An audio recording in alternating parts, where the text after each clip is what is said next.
Okay, we're going to look at something today called the cosine rule. Okay, so just like the sine rule, cosine rule involves triangles and calculating the lengths of sides and the size of angles inside triangles.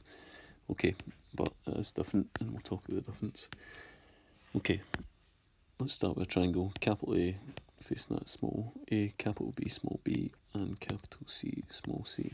Now, the cosine rule for a side, you'll be given this in the exam that you sit, is a squared equals b squared plus c squared minus 2bc cos a. Okay, so we're going to start with this example and try it. What I'm going to say is that angle there is 31 degrees. I'm going to say that that's 5 centimetres and that is 4 centimetres.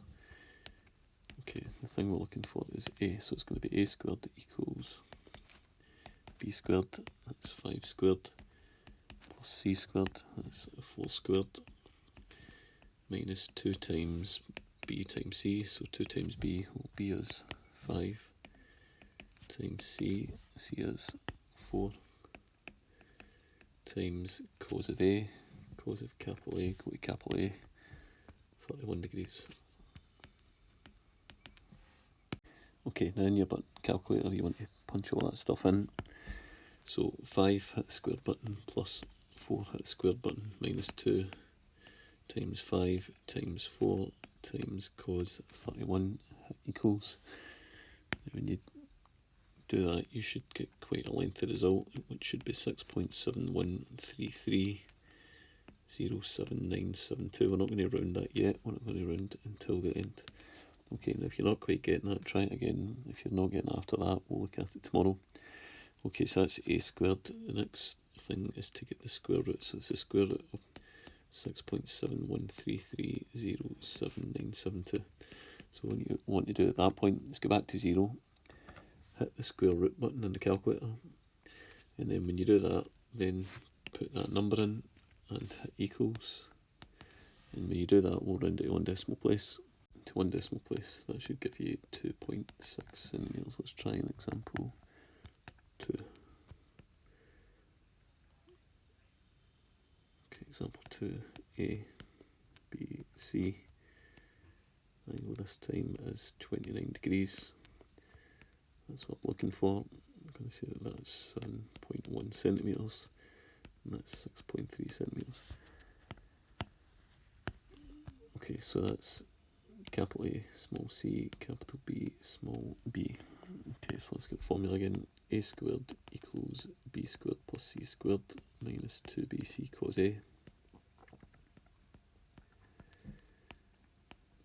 Okay, so b squared is 6.3 squared plus c squared 7.1 squared minus 2 times b times c, so that's 2 times b, which is 6.3, times c, which is 7.1, times cos of capital A, cos of A, that's cos 29. Okay, and your calculator, put all that in, and we'll get 11.856521. Okay, next line, I'm going to take the square root of that, because that's a squared and I want a. So hit the square root button and put that in, 11.856521 into one decimal place. That'll give me 3.4 centimetres. Okay, let's try an example 3.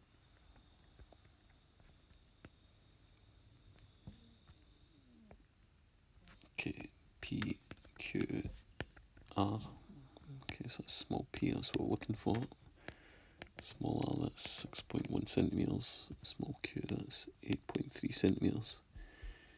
Okay, so let's just adjust it for the letters we've got. So it's going to be p squared equals q squared plus r squared minus 2qr cos p. Okay, so q squared, there's small q, there's small r. Okay, so q squared 8.3 squared plus r squared 6.1 squared minus 2 times q, so 2 times 8.3 times r, which is 6.1, times cos of capital P. Okay, so I should have put that in. Let's say that that's 81 degrees. Okay, so enter all that in the calculator. Okay, and that'll give me 90.25944,607. And then I want to take the square root of that. So square root button, and then punch that number in to one decimal place then. That'll give me 9.5 centimetres. Okay, so try these two, following the same pattern as the 3 examples that I've given you. We'll pick that up tomorrow in class.